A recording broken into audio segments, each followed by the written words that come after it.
Our growing Idaho is still growing. Good evening. I'm Shira Matsuzawa. Thank you for joining us here on this special edition of the Saturday News at 10. Now, we've all heard the stories about people from California moving to Idaho and some Idahoans being priced out because of it.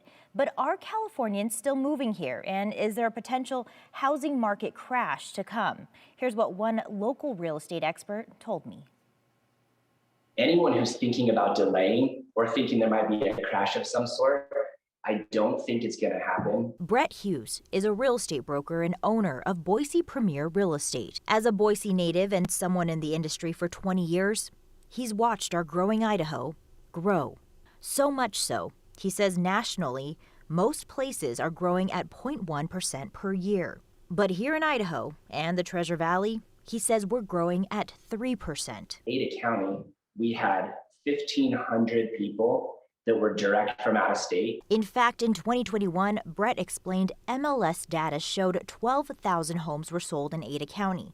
And out of those 12,000, 1,500 of the buyers came from out of state. And I actually think that number is misleading because I think because a lot of people actually come here and rent for a short while or buy something else until they actually find the house they want.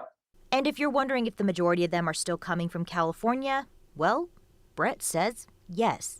It looks like the graphs are somewhere between like 45 and 53% roughly are coming direct from California.